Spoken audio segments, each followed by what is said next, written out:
Ang panahon ni Lord, ang perfect at tamang oras at panahon. Magandang araw, salamat sa panonood sa isa na namang episode ng Pina sa Diyos Walang Imposible.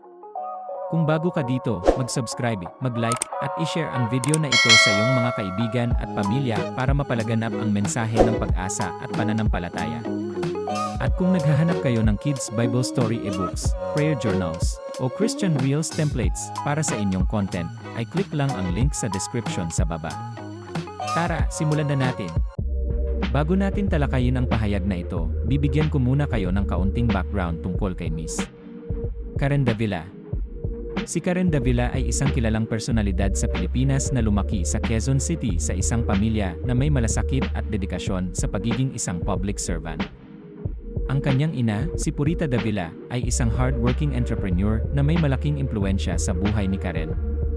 Ayon kay Karen, ang kanyang ina ang naging pinakamalaking inspirasyon sa kanyang buhay at nagbigay sa kanya ng matibay na work ethic na humubog sa kanyang pagpursu ng mga pangarap at layunin sa buhay. Bilang isang bata, si Karen ay lumaki sa isang environment na puno ng pagsusumikap at pagpapahalaga sa pamilya at komunidad.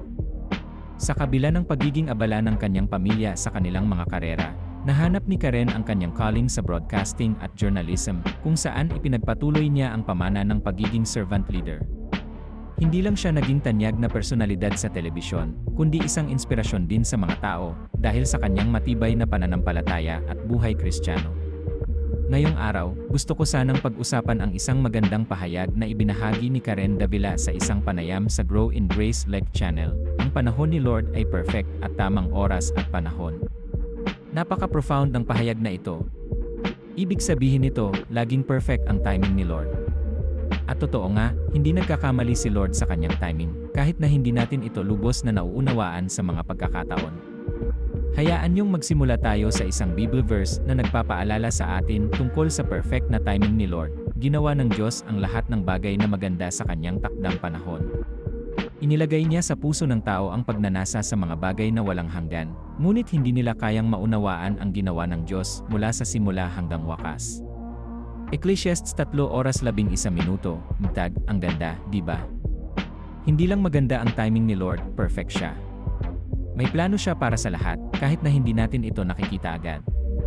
Tulad ng sinabi sa Ecclesiastes, ginagawa ni Lord na maganda ang lahat ng bagay sa tamang panahon, hindi sa atin. Isipin nyo, may mga pagkakataon sa buhay natin na gusto nating mangyari agad ang mga bagay, tulad ng makuha ang trabaho, makilala ang tamang tao, o makita ang mga pagbabago na ating pinapanalangin. Minsan, nakakaramdam tayo ng pagka-frustrate kapag hindi nangyayari ang mga bagay na ito sa oras na inaasahan natin. Pero sa totoo lang, alam ni Lord kung ano ang kailangan natin at kung kailan ito kailangan. Napansin niyo ba na madalas ang pinakamahalagang biyaya ay dumarating sa mga oras na hindi natin inaasahan?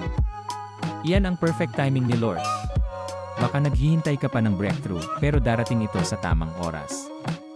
Baka kasi pinaghahandaan ka ni Lord para sa isang mas malaki at mas maganda pa na plano para sa iyo.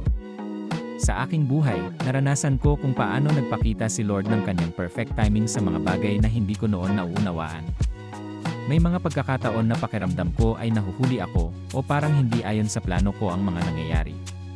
Pero ngayon, kapag tiningnan ko ang mga nangyari, nakikita ko kung paano perpekto ang lahat ng mga bagay na dumating sa aking buhay sa tamang panahon.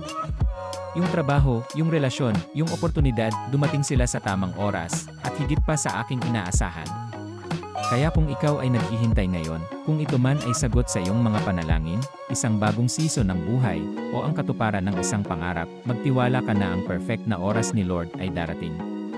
Ang tamang panahon ay mangyayari, at ang iyong perfect na moment ay dumarating sa tamang oras. Magpatuloy lang sa pagdarasal, magtiwala, at tandaan mo na perfect ang timing ni Lord. Bago ka umalis, huwag kalimutang mag-subscribe, mag-like, at i-share ang video na ito sa mga kaibigan at pamilya na nangangailangan ng mensaheng ito. At kung naghahanap ka ng Kids Bible Story eBooks, Prayer Journals, o Christian Reels templates, ay click lang ang link sa description sa baba. Magpatuloy tayong mag-grow in faith. Maraming salamat sa panonood at tandaan, sa Diyos, walang imposibleng mangyari. Kita-kits tayo sa susunod na video.